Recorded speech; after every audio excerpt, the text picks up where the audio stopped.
Chapter 13. Valentine.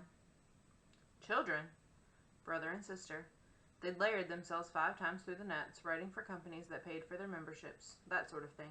Devil of a time tracking them down. What are they hiding? Could be anything. The most obvious thing to hide, though, is their ages. The boy is 14, the girl is 12. Which one is Demosthenes? The girl. The 12-year-old. Pardon me. I don't really think it's funny, but I can't help but laugh. All this time we've been worried. All the time we've been trying to persuade the Russians not to take Demosthenes too seriously. We held up Locke as proof that Americans weren't all crazy warmongers, brother and sister, pubescent. And their last name is Wigan. Ah, coincidence? The Wigan is a third, and they are 1 and 2. Oh, excellent. The Russians will never believe that Demosthenes and Locke aren't as much under our control as the Wigan. Is there a conspiracy? Is someone controlling them? We have been able to detect no contact between these 2 children and any adult who might be directing them. That is not to say someone might not have invented some method you can't detect. It's hard to believe that 2 children... I interviewed Colonel Graff when he arrived from the battle school. It is his best judgment that nothing these children have done is out of their reach. Their abilities are virtually identical with the Wigan, only their temperaments are different. What surprised him, however, was the orientation of the 2 personas. Demosthenes is definitely the girl, but Graff says the girl was rejected for battle school because she was too pacific, too conciliatory, and above all, too empathetic. Definitely not Demosthenes. And the boy has the soul of a jackal. Wasn't it Locke that was recently praised as the only truly open mind in America? It's hard to know what's really happening, but Graff recommended, and I agree, that we should leave them alone, not expose them, make no report at this time except that we have determined that Locke and Demosthenes have no foreign connections and have no connections with any domestic group either, except those publicly declared on the nets. In other words, give them a clean bill of health. I know Demosthenes seems dangerous, in part because he, or she, has such a wide following, but I think it's significant that the one of the 2 of them who is most ambitious has chosen the moderate, wise persona. And they're still just talking. They have influence, but no power. In my experience, influence is power. If we ever find them getting out of line, we can easily expose them. Only in the next few years, the longer we wait, the older they get, and the less shocking it is to discover who they are. You know what the Russian troop movements have been. There's always the chance that Demosthenes is right, in which case, we'd better have Demosthenes around. All right, we'll show them clean for now, but watch them, and I, of course, have to find ways of keeping the Russians calm. In spite of all her misgivings, Valentine was having fun being Demosthenes. Her column was now being carried on practically every newsnet in the country, and it was fun to watch the money pile up in her attorney's accounts. Every now and then she and Peter would, in Demosthenes' name, donate a carefully calculated sum to a particular candidate or cause. Enough money that the donation would be noticed, but not so much that the candidate would feel she was trying to buy a vote. She was getting so many letters now that her newsnet had hired a secretary to answer certain classes of routine correspondence for her. The fun letters from national and international leaders, sometimes hostile, sometimes friendly, always diplomatically trying to pry into Demosthenes' mind, those she and Peter read together, laughing in delight, sometimes that people like this were writing to children and didn't know it. Sometimes, though, she was ashamed. Father was reading Demosthenes regularly. He never read Locke, or if he did, he said nothing about it. At dinner, though, he would often regale them with some telling point Demosthenes had made in that day's column. Peter loved it when Father did that. See, it shows that the common man is paying attention, but it made Valentine feel humiliated for Father. If he ever found out that all this time I was writing the columns he told us about, and that I didn't even believe half the things I wrote, he would be angry and ashamed. At school, she once nearly got them in trouble when her history teacher assigned the class to write a paper contrasting the views of Demosthenes and Locke as expressed in 2 of their early columns. Valentine was careless and did a brilliant job of analysis. As a result, she had to work hard to talk the principal out of having her essay published on the very newsnet that carried Demosthenes' column. Peter was savage about it. You write too much like Demosthenes. You can't get published. I should kill Demosthenes now. You're getting out of control. If he raged about that blunder, Peter frightened her still more when he went silent. It happened when Demosthenes was invited to take part in the President's Council on Education for the Future, a blue ribbon panel that was designed to do nothing but do it splendidly. Valentine thought Peter would take it as a triumph, but he did not. Turn it down, he said. Why should I? She asked. It's no work at all, and they even said that because of Demosthenes' well-known desire for privacy, they would net all the meetings. It makes Demosthenes into a respectable person, and you love it that you got that before I did. Peter, it isn't you and me. It's Demosthenes and Locke. We made them up. They aren't real. Besides, this appointment doesn't mean they like Demosthenes better than Locke. It just means that Demosthenes has a much stronger base of support. You knew he would. Appointing him pleases a large number of Russian haters and chauvinists. It wasn't supposed to work this way. Locke was supposed to be the respected one. He is. Real respect takes longer than official respect. Peter, don't be angry at me because I've done well with the things you told me to do. But he was angry for days, and ever since then he had left her to think through all her own columns instead of telling her what to write. He probably assumed that this would make the quality of Demosthenes' columns deteriorate, but if it did, no one noticed. Perhaps it made him even angrier that she never came to him weeping for help. She had been Demosthenes too long now to need anyone to tell her what Demosthenes would think about things. And her correspondence with other politically active citizens grew. She began to learn things, information that simply wasn't available to the general public. Certain military people who corresponded with her dropped hints about things without meaning to, and she and Peter put them together to build up a fascinating and frightening picture of the Warsaw Pact activity. They were indeed preparing for war, a vicious and bloody earthbound war. Demosthenes wasn't wrong to suspect that the Second Warsaw Pact was not abiding to the terms of the League, and the character of Demosthenes gradually took on a life of his own. At times, she found herself thinking like Demosthenes at the end of a writing session, agreeing with the ideas that were supposed to be calculated poses. And sometimes she read Peter's Locke essays and found herself annoyed at his obvious blindness to what was really going on. Perhaps it's simple to wear an identity without becoming what you pretend to be. She thought of that, worried about it for a few days, and then wrote a column using that as a premise, to show that politicians who toadied to the Russians in order to keep the peace would inevitably end up subservient to them in everything. It was a lovely bite at the party in power, and she got a lot of good mail about it. She also stopped being frightened of the idea of becoming, to a degree, Demosthenes. He's smarter than Peter and I ever gave him credit for, she thought. Graf was waiting for her after school. He stood leaning on his car. He was in civilian clothes. He had gained weight, so she didn't recognize him at first. But he beckoned to her, and before he could introduce himself, she remembered his name. I won't write another letter, she said. I never should have written that one.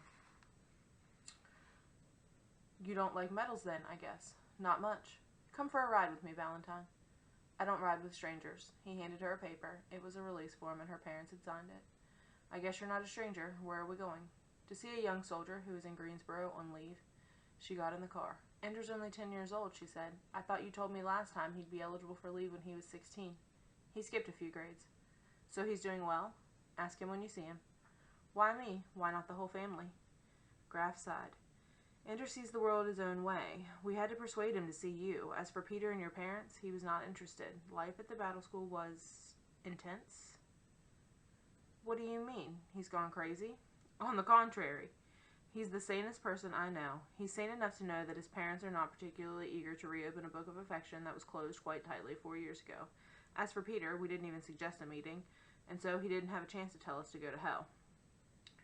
They went out to Lake Brant Road and turned off just past the lake, following a road that wound down and up until it came to a white clapboard mansion that sprawled along the top of a hill.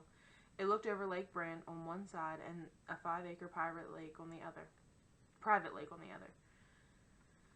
This is the house that Medley's Miss Eva built, said Graf. The IF picked it up at a tax sale about 20 years ago.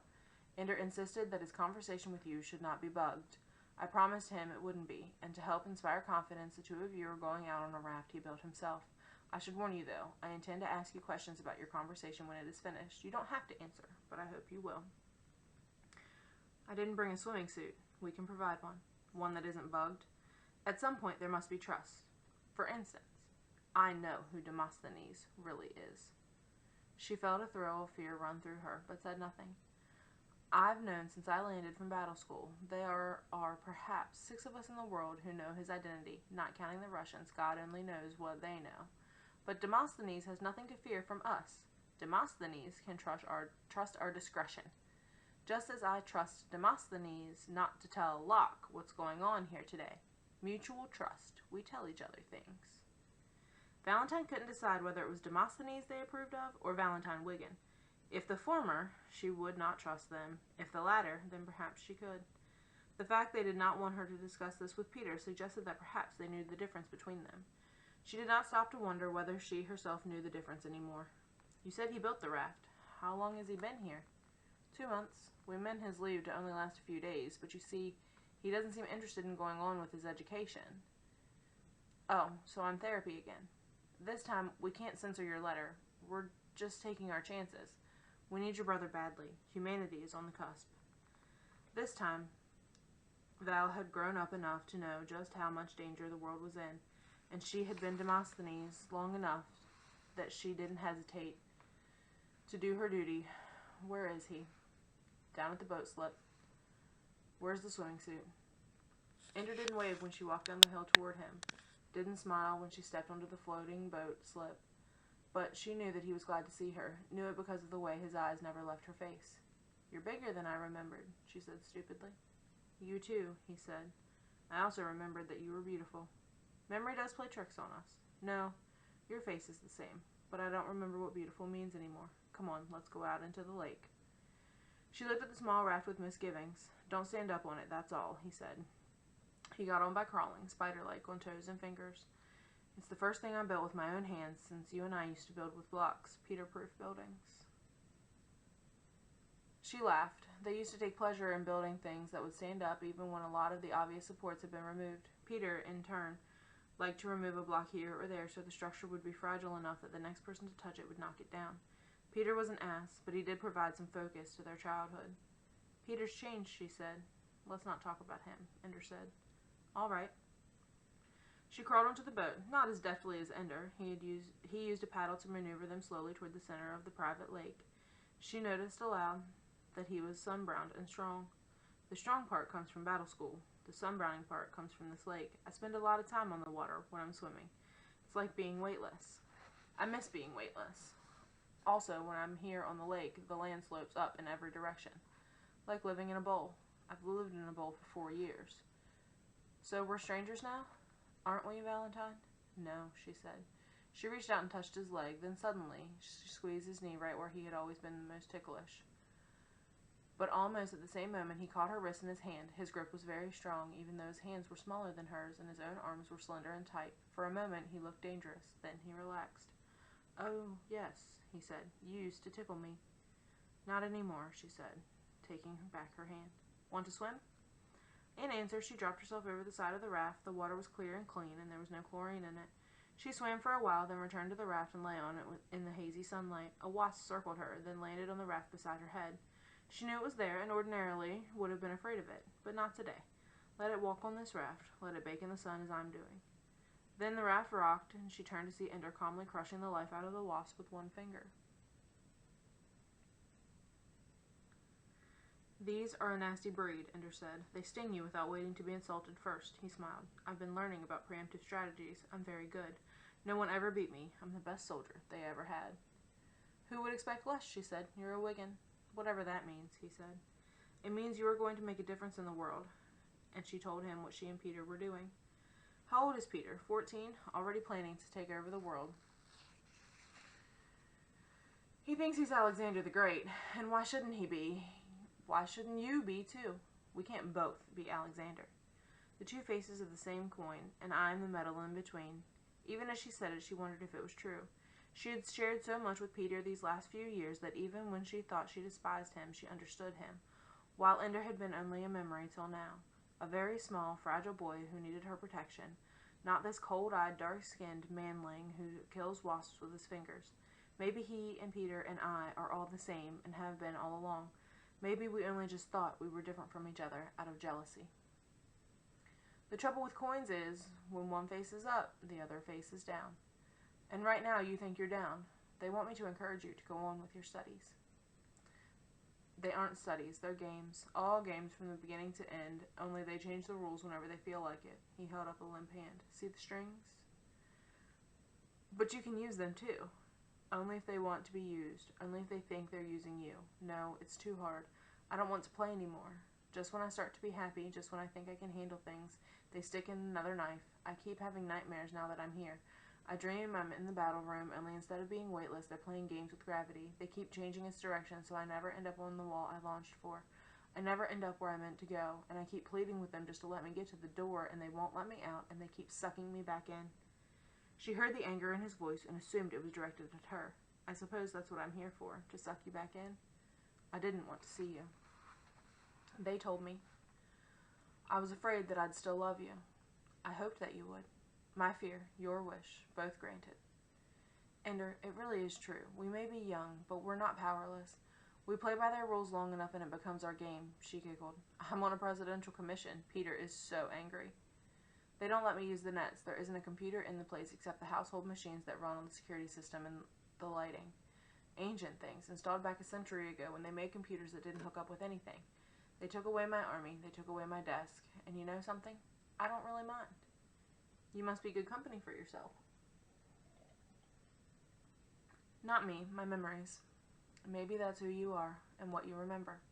No, my memories of strangers, my memories of the buggers. Valentine shivered as if a cold breeze had suddenly passed.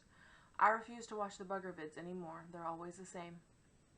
I used to study them for hours, the way their ships move through space, and something funny that only occurred to me lying out here on the lake. I realized that all the battles in which the buggers and humans fought hand to hand, all those are from the first invasion.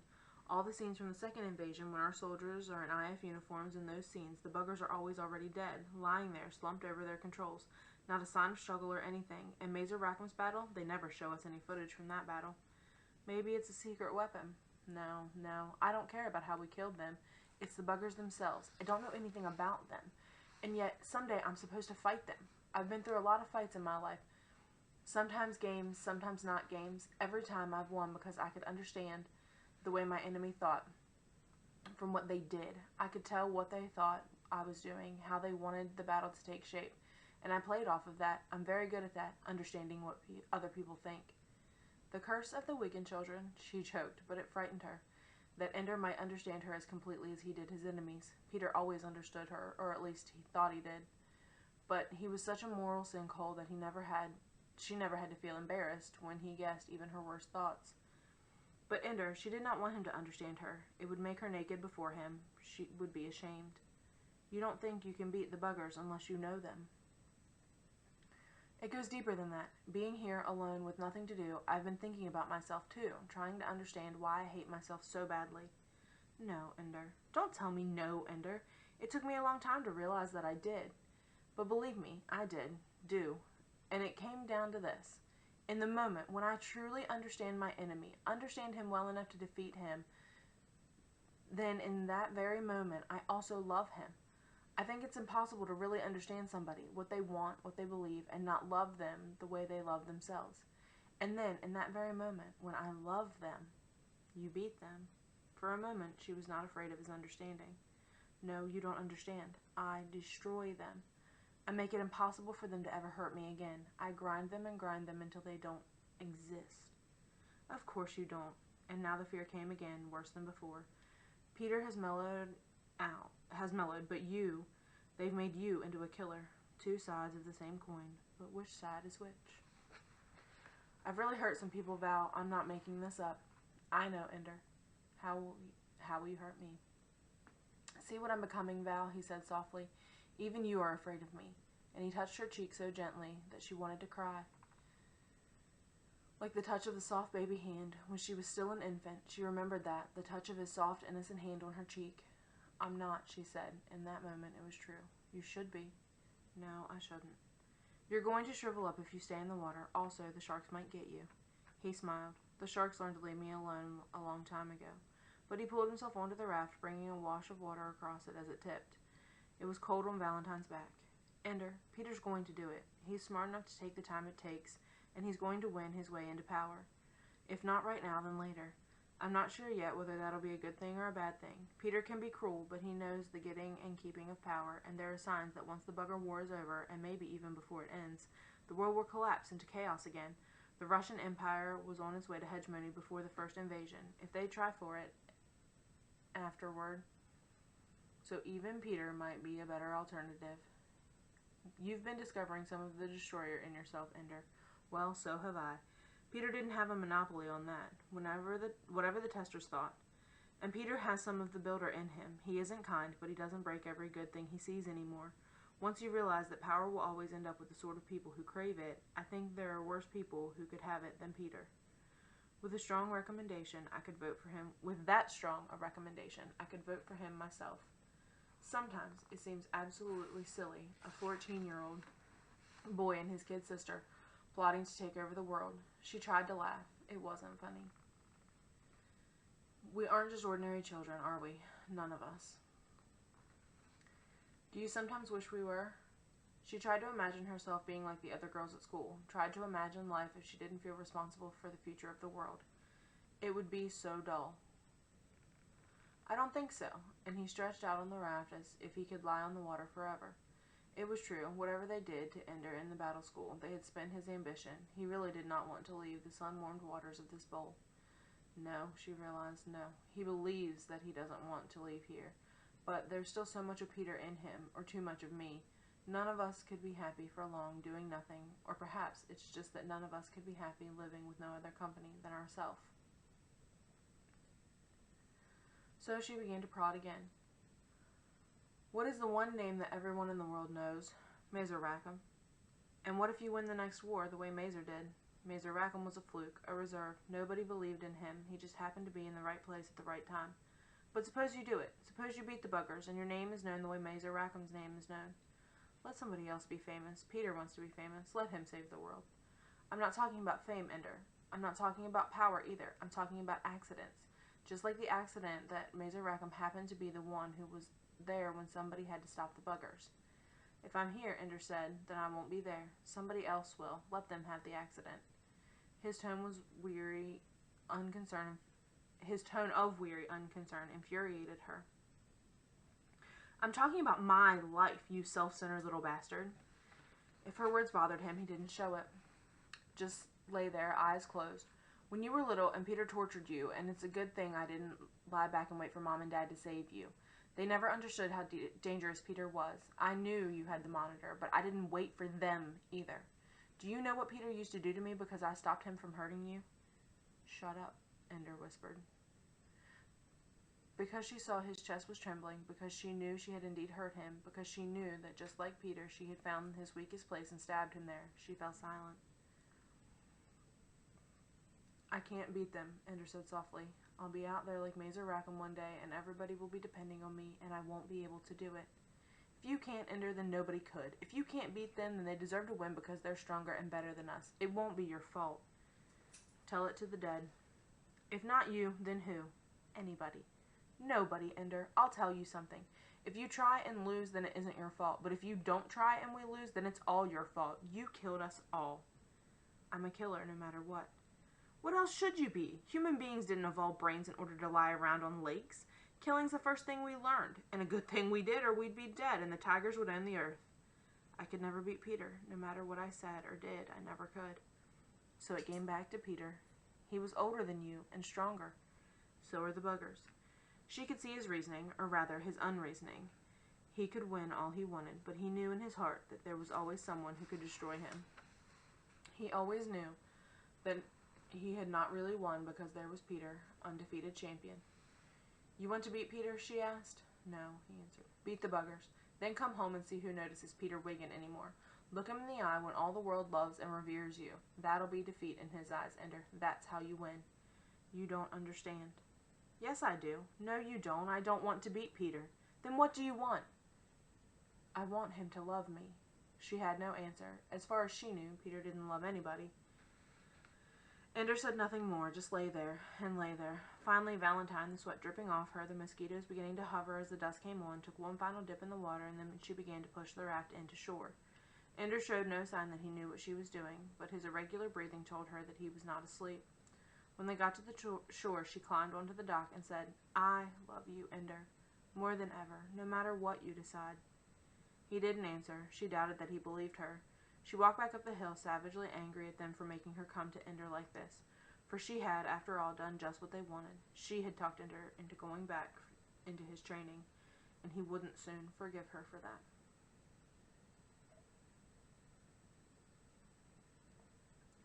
Ender came in the door, still wet from his last dip in the lake. It was dark outside and dark in the room where Graf waited for him. "Are we going now?" asked Ender. "If you want to," Graf said. When you're ready." Ender showered and dressed. He was finally used to the way civilian clothes fit together, but he still didn't feel right without a uniform or a flash suit. "I'll never wear a flash suit again," he thought. "That was the battle school game, and I'm through with that." He heard the crickets chirping madly in the woods in the near distance. He heard the crackling sound of a car driving slowly on gravel. What else should he take with him? He had read several of the books in the library, but they belonged to the house, and he couldn't take them. The only thing he owned was the raft he had made with his own hands. That would stay here, too. The lights were on now in the room where Graf waited. He, too, had changed clothing. He was back in uniform. They sat in the back seat of the car together, driving along country roads to come at the airport from the back. Back when the population was growing, Graf said, they kept this area in woods and farms, watershed land. The rainfall here starts a lot of rivers flowing, a lot of underground water moving around. The earth is deep, and right to the heart, it's alive, Ender. We people only live on the top, like the bugs that live on the scum of the still water near the shore. Ender said nothing. We train our commanders the way we do because that's what it takes. They have to think in certain ways. They can't be distracted by a lot of things. So we isolate them. Keep you separate, and it works. But it's so easy when you never meet people, when you never know the earth itself, when you live with metal walls keeping out the cold of space. It's easy to forget why Earth is worth saving, while the world of people might be worth the price you pay. So that's why you brought me here, thought Ender. With all your hurry, that's why you took 3 months to make me love Earth. Well, it worked. All your tricks worked. Valentine, too. She was another one of your tricks to make me remember that I'm not going to school for myself. Well, I remember. I may have used Valentine, said Graf, and you may hate me for it, Ender, but keep this in mind. It only works because what's between you, that's real. That's what matters. Billions of those connections between human beings. That's what you're fighting to keep alive.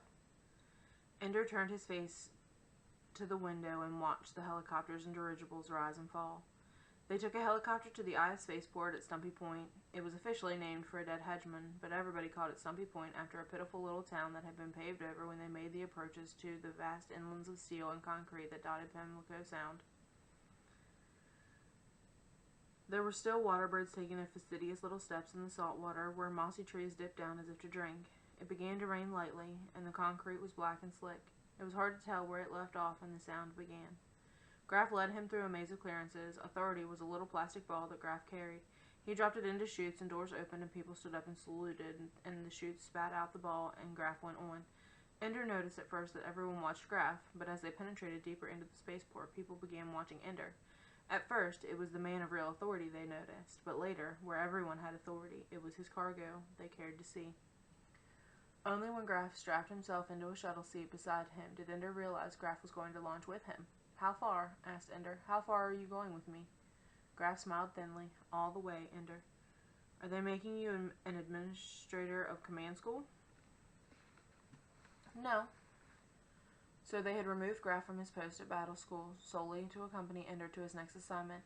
How important am I, he wondered, and like a whisper of Peter's voice inside his mind he heard the question, how can I use this? He shuddered and tried to think of something else. Peter could have fantasies about ruling the world, but Ender didn't have them. Still, thinking back on his life in battle school, it occurred to him that although he had never sought power, he had always had it. But he decided that it was power born of excellence, not manipulation. He had no reason to be ashamed of it. He had never, except perhaps with Bean, used his power to hurt someone. And with Bean, things had worked well after all. Bean had become a friend, finally, to take the place of the lost ally, who in turn took the place of Valentine. Valentine, who was helping Peter in his plotting. Valentine, who still loved Ender no matter what happened. And following that train of thought led him back to Earth, back to the quiet hours in the center of the clear water ringed by a bowl of tree-covered hills. That is the Earth, he thought. Not a globe of thousands of kilometers around, but a forest with high trees, a grassy slope leading upward from the water, fish leaping and birds strafing the lake to take the bugs that lived at the border between the water and sky. Earth was a constant noise of crickets and winds and birds, and the voice of one girl who spoke to him out of his far-off childhood, the same voice that had once protected him from terror, the same voice that he would do anything to keep alive, even return to school, even leave Earth behind again, for another hour or 40 or 4,000 years. even if she loved Peter more. His eyes were closed, and he had not made any sound but breathing. Still, Graf reached out and touched his hand across the aisle. Ender stiffened in surprise, and Graf soon withdrew, but for a moment Ender was struck with the startling thought that perhaps Graf had felt some affection for him.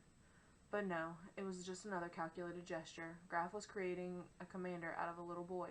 No doubt Unit 17 in the course of the studies included an affectionate gesture from the teacher.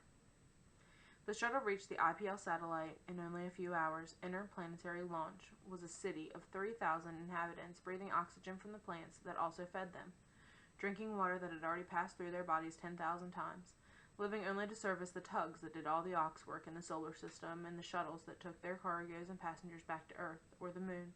It was a world where, briefly, Ender felt at home, since its floors sloped upward as they did in the battle school.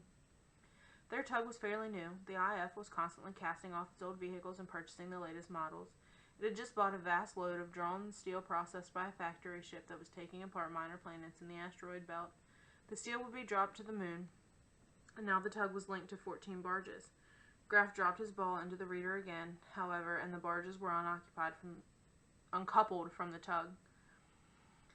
It would be making a fast run this time, to a destination of Graf's specification, and not to be stated until the tug had cut loose from IPL. "It's no great secret," said the tug's captain. "Whenever the destination is unknown, it's for ISL. By analogy with IPL, Ender decided the letters meant interstellar launch. "This time it isn't," said Graf. "Where then?" "IF command." "I don't have security clearance even to know where that is, sir." "Your ship knows," said Graf. "Just let the computer have a look at this, and then follow the course it plots." He handed the captain the plastic ball. "And I'm supposed to close my eyes during the whole voyage so I don't figure out where we are?" "Oh, no, of course not. IF command is on the minor planet Eros, which should be about 3 months away from here at the highest possible speed, which is the speed you'll use, of course." "Eros? But I thought that the buggers burned that to a radioactive... When did I receive security clearance to know this?" "You didn't. So when we arrive at Eros, you will undoubtedly be assigned to a permanent duty there." The captain understood immediately, and he didn't like it. "I'm a pilot, you son of a bitch, and you got no right to lock me up on a rock." "I will overlook your derisive language to a superior officer. I do apologize, but my orders were to take the fastest available military tug. At the moment I arrived, that was you. It isn't as though anyone were out to get you. Cheer up. The war may be over in another 15 years, and then the location of IF command won't have to be a secret anymore. By the way, you should be aware, in case you're one of those who relies on visuals for docking, that Eros has been blacked out. Its albedo is only slightly brighter than a black hole. You won't see it." "Thanks," said the captain. It was nearly a month into the voyage before he managed to speak civilly to Colonel Graf. The shipboard computer had a limited library. It was geared primarily to entertainment rather than education, so during the voyage, after breakfast and morning exercises, Ender and Graf would usually talk. About command school, about Earth, about astronomy and physics, and whatever Ender wanted to know. Above all, he wanted to know about the buggers. "We don't know much," said Graf. "We never had a live one in custody. Even when we caught one unarmed and alive, he died the moment it became obvious he was captured. Even the 'he' is uncertain. The most likely thing, in fact, is that most bugger soldiers are females, but with atrophied or vestigial sexual organs. We can't tell. It's their psychology that would be most useful to you, and we haven't exactly had a chance to interview them. Tell me what you know, and maybe I'll learn something I need." So Graf told him. The buggers were organisms that could conceivably have evolved on Earth if things had gone a different way a billion years ago. At the molecular level, there were no surprises. Even the genetic material was the same. There was no accident that they looked insect-like to human beings, and specialized than any insect had evolved an internal skeleton and shed most of the exoskeleton. Their physical structure still echoed their ancestors, who could easily have been very much like Earth's ants. "But don't be fooled by that," said Graf. "It's just as meaningful to say that our ancestors could easily have been very much like squirrels." "If that's all we have to go on, that's something," Ender said. "Squirrels never built starships," said Graf. "There were usually a few changes on the way, from gathering nuts and seeds to harvesting asteroids and putting permanent research stations on the moons of Saturn. The buggers could probably see about the same spectrum of light as human beings, and there was no artificial lighting in their ships and ground installations. However, their antennae seemed almost vestigial. There was no evidence from their bodies that smelling, tasting, or hearing were particularly important to them. Of course, we can't be sure, but we can't see any way that they could have used sound for communication. The oddest thing of all was that they also don't have any communication devices on their ships. No radios, nothing that could transmit or receive any kind of signal. They communicate ship to ship. I've seen the videos. They talk to each other. True, but body to body, mind to mind. It's the most important thing we've learned from them. Their communication, however they do it, is instantaneous. Light speed is no barrier. When Mazer Rackham defeated their invasion fleet, they all closed up shop at once. There was no time for a signal. Everything just stopped. Ender remembered the videos of uninjured buggers lying dead at their posts. We knew then that it was possible to communicate faster than light. That was 70 years ago, and once we knew that could be done, what could be done, we did it. Not me, mind you, I wasn't born then. How is it possible? I can't explain the philotic physics to you. Half of it nobody understands anyway. What matters is we built the ansible. The official name is the Philotic Parallax Instantaneous Communicator, but somebody dredged the name ansible out of an old book somewhere and it caught on. Not that most people even know that the machine exists. That means that ships could talk to each other even when they're across the solar system, said Ender. It means, said Graf, that ships could talk to each other when they're across the galaxy, and the buggers can do it without machines. So they knew about their defeat the moment it happened, said Ender. I always figured, everybody always said they probably only found out they lost battle 25 years ago. It keeps people from panicking, said Graf. I'm telling you things that you can't know, by the way, if you're ever going to leave I have command before the war's over. Ender was angry. If you know me at all, you know I can keep a secret. It's a regulation. People under 25 are assumed to be a security risk. It's very unjust to a good many responsible children, but it helps narrow the number of people who might let something slip. What's all the secrecy for anyway? Because we've taken some terrible risks, Ender, and we don't want to have every net on Earth second-guessing those decisions. You see, as soon as we had a working ansible, we tucked it into our best starships and launched them to attack the buggers' home systems. Do we know where they are? Yes. So we're not waiting for the third invasion. We are the third invasion. We're attacking them. Nobody says that. Everybody thinks we have a huge fleet of warships waiting in the Comet Shield. Not one. We're quite defenseless here. What if they've sent a fleet to attack us? Then we're dead, but our ships haven't seen such a fleet. Not a sign of one. Maybe they gave up and they're planning to leave us alone. Maybe. You've seen the videos. Would you bet the human race on the chance of them giving up and leaving us alone? Ender tried to grasp the amounts of time that had gone by, and the ships have been traveling for 70 years. Some of them, and some for 30 years, and some for 20. We make better ships now. We're learning how to play with the space a little better. But every starship that is not still under construction is on its way to a bugger world or outpost. Every starship with cruisers and fighters tucked into its belly is out there approaching the buggers, decelerating, because they're almost there. The first ships we sent to the most distant objectives, the more recent starships to the closer ones. Our timing was pretty good. They'll all be arriving in combat range within a few months of each other. Unfortunately, our most primitive, outdated equipment will be attacking their home world. Still, they're armed well enough. We have some weapons the buggers never saw before. When will they arrive? Within the next 5 years, Ender. Everything is ready at IF command. The Master Ansible is there, in contact with all our invasion fleet. The ships are all working, ready to fight. All we lack, Ender, is the battle commander, someone who knows what the hell to do with the ships when they get there. And what if no one knows what to do with them? We'll just do our best with the best commander we can get.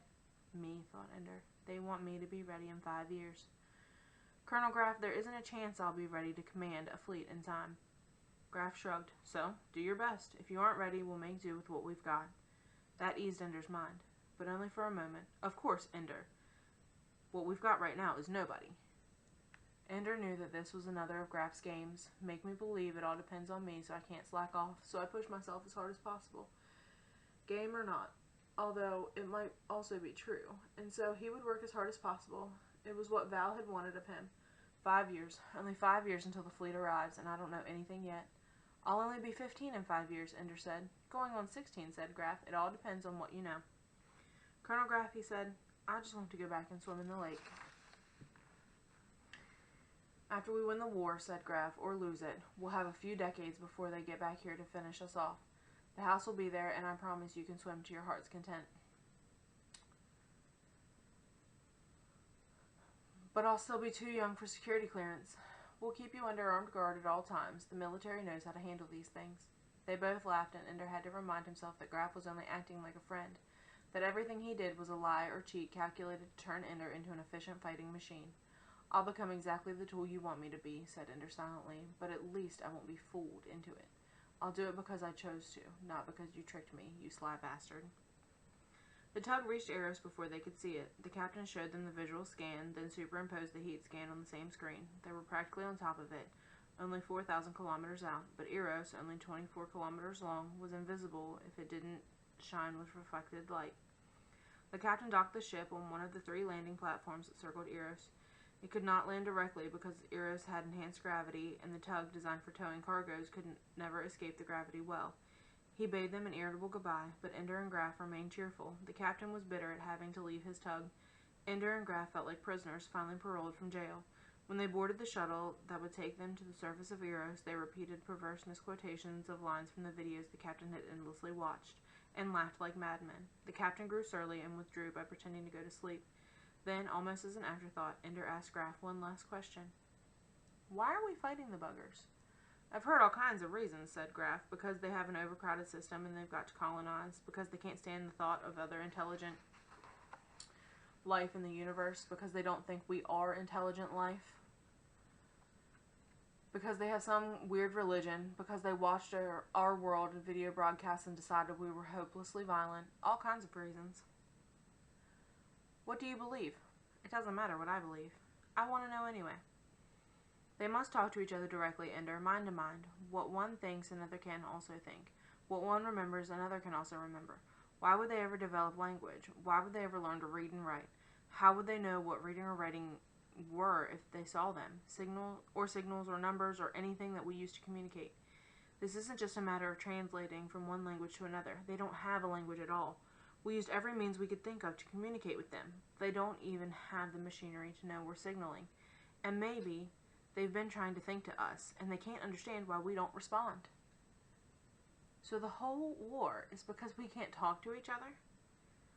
If the other fellow can't tell you his story, you can never be sure he isn't trying to kill you. What if we just left them alone? Ender, we didn't go to them first. They came to us. If they were going to leave us alone, they could have done it 100 years ago, before the first invasion. Maybe they didn't know we were intelligent life. Maybe... Ender, believe me, there's a century of discussion on this very subject. Nobody knows the answer when it comes down to it, though the real decision is inevitable. If one of us has to be destroyed, let's make damn sure we're the ones alive at the end. Our genes won't let us decide any other way. Nature can't evolve a species that hasn't a will to survive. Individuals might be bred to sacrifice themselves, but the race as a whole can never decide to cease to exist. So, if we can, we'll kill every last one of the buggers, and if they can't, they'll kill every last one of us. As for me, said Ender, I'm in favor of surviving. I know, said Graf. That's why you're here.